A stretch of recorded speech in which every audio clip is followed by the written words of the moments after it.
What's up guys, JK Disc Golf here, and today we're going to be talking about Brodie Smith's biggest takeaways after his first tournament. And first I want to address why I'm making this video.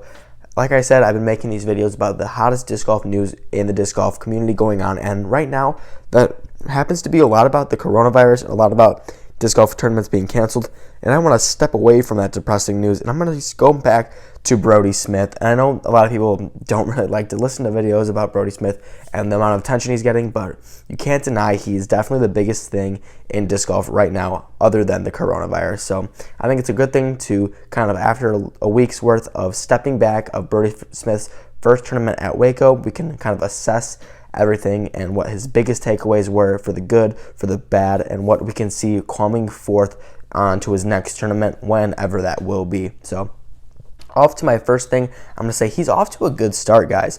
His first ever rating was 923. Obviously, a lot of people were very skeptical about that because that's not the best rating. That's very much an amateur rating. So people were thinking that he wasn't going to perform to the ability that he eventually would be coming up to a professional standpoint. Now, I think that he's coming off to a good little area to begin. He's obviously shot a 970 rated round, which again is a little bit under the pro level, but it's still good enough to where we can see a little bit of improvement of his game. Obviously making a little bit of mistakes here and there, but that's what you're going to see after your first tournament. Obviously we're going to say there's a little bit of nerves going on, but he didn't do too bad. He didn't take dead last. He took 80th place out of 114 people. He actually tied with AJ Risley, who is a professional disc golfer. He's only rated 103. However, he is sponsored by Dynamic Disc. He is one of their more face players, and Brodie Smith actually tied with him in his first tournament. So that's pretty good to see that Brodie Smith isn't going to be taking last like a lot of people said. He's not near where his superfans said he was going to be, but he's in a good little area right now where I think he can definitely see this standpoint where he needs to improve. So another big takeaway I have for it is his fundamentals are down. He has a lot of shots. Obviously, he has not every single shot in his arsenal, but he has the backhand, the sidearm, the flex shot, all these different shots in his arsenal to where the point where he can go out and he can play an actual competitive disc golf round and not really have to worry a lot about shots that he might not be prepared for, because he has them and he's practiced them.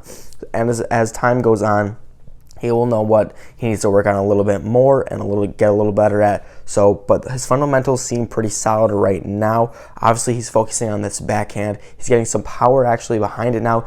A lot of consistency. We saw, I wouldn't say not a lot of mistakes, but very minimal, huge mistakes. Obviously, I'm not going to count him hitting a tree that was just in his way. I wouldn't really count that as a mistake, but he wasn't airing out shots. He wasn't throwing bad angles all the time. I think he kept those to a very minimal. So he obviously needs to keep working on that sidearm. He's still getting that nose angle up, and it's not giving him the best opportunity at shots. The one thing that I would say he needs to work on is that shorter approach game, to the point where he can't really jump putt and he doesn't really know what to do. He really messed up on his sidearm approach shots. He was leaving himself a very short, where he would have to leave a longer circle 2 putt, and he wasn't really close on those. He was airballing it. So I think to work on, he needs to make either that shot selection better and focus on that backhand, or he needs to work on that short approach sidearm shot. Which is really weird, because this shot really isn't one that people mess up very often. So I wonder what was going through his mind during those shots. I feel like those were more of simple shots. Not a lot of things were in his way, but he would really just butcher that sidearm shot with his jawbreaker zone. So hopefully he can kind of fix that going forward, and he can get his approach game down to solid, because I think that left him a lot of strokes that set him away from getting birdies, and that really got him away from that bogey. However, I think his putt was looking pretty good. Obviously, we saw from his first putt where he airballed a circle 1 putt, changed a lot to drastically to his second round. He was making some pretty good putts. I think once he got that confidence, he was okay at running putts, and he was okay at just full force attacking the basket. So that was fun to see. Again, he can work on it though. It's one thing that every disc golfer can keep working on. It's so that thing that separates them to the next level. We've seen Brodie working on this putt, and I think as time goes on, we've seen his putt becoming better and better. And I think that's just something we're going to see go on through time still. He's only been playing disc golf for about 70 days, so I think the more he putts, the more practice he gets, he's going to become an even better putter, which could be a little bit scary because we've seen him in his videos nailing putts that many people don't hit. So I think it's going to be awesome to see him continue to grind, continue to get better, and to see what his putt game could eventually become. Now, one thing a lot of people were scared about Brodie Smith being is his mental game.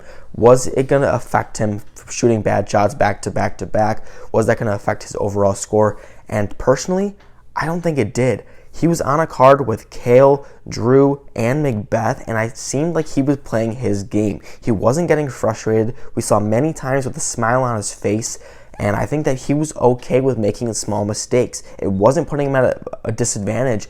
Yes, he wasn't competing it to the level they were, but he was stuck out to his game plan, executed the shots he knew he needed to execute, and he didn't do bad. His mental game was actually very solid. I never saw a blow up. He never really got frustrated, at least not visibly, and I think that goes a long way. He missed some circle one putts that he really could have won back and really could have helped his score drastically, but we didn't see him blow up. We never really saw aggression out of him, and that's fantastic to see. A lot of people thought that he wasn't going to be good on the course because his mental game was going to be weak. Obviously, he proved all those people wrong, and I'm going to address a big point right now. When Brodie Smith hit the 70-foot scooper putt, people attacked him for his reaction.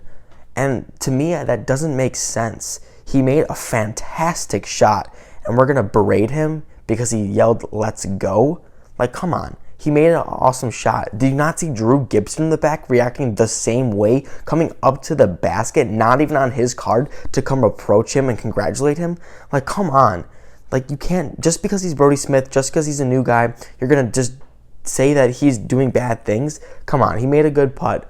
Yes, I get it. We're kind of in this stigma to where we need to be professional, but I'll tell you what, the same people that are mad at Brodie Smith for not acting professional and for being a little bit louder than usual are the same people who get mad at disc golfers for wearing polos, for dressing up, because we're not that golf sport. We're the laid-back sport. We shouldn't be dressing up super professional, and you're going to be yelling at Brodie Smith for yelling "let's go," for making a fantastic putt that no other disc golfer in the world on a professional scene has hit. Like, come on, give me a break. That's just lunatic. I'm sorry. That's my honest take about that. I just want to get that off my chest because I've been seeing a lot of people talking bad about that, and I think it's just absolutely ridiculous. But moving on from that standpoint, we kind of flows a little bit off with that scooper putt. He made some good shots. We obviously saw that creativity show. It was going to be kind of wondering if he was going to pull out that scooper or if he kind of thought people would either make fun of him or look down upon it, but he really didn't care. He obviously shot that at that 70-foot and made it spectacular shot. One of the highlights of the whole tournament in my eyes. That was amazing. But he pulled it out on many other occasions, and he did exactly what he does for the reason. It's because he drops fast and he thinks it's an advantage towards him because he's used to it.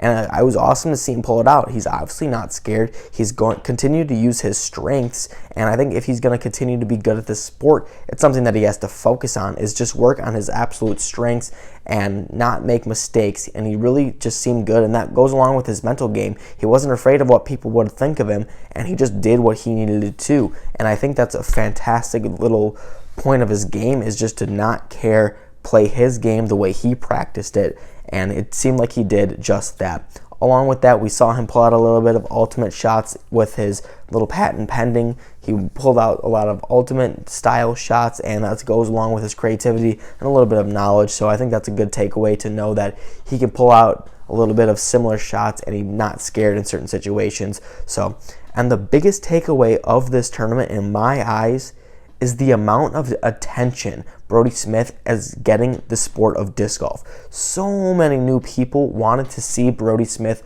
approach his game, play his first tournament, so that spiked the amount of Disc Golf Network subscriptions for people wanting to see his first round, as well as new people joining the PDGA. It almost doubled since Brodie Smith has been talking about it, and it's just great to see the amount of people saying that they've joined disc golf. They've started playing and even said they've subscribed to me from Brodie Smith. So obviously this Brodie Smith wave is joining a lot of new players, and it's awesome to see that. I really enjoy people coming and saying that they've come because Brodie Smith, and that just shows the haters of Brodie that he's actually doing good for the sport. And as much as you want to hate on him, he is doing good for our sport, and you have to appreciate that. You have to show him a level of respect. And I think that was the biggest takeaway in my eyes from this tournament. Maybe not specifically on his play, which again I think was perfect. I think he knows where he needs to improve, and he will see that improvement with his work ethic. But the amount of people that want to see Brodie succeed,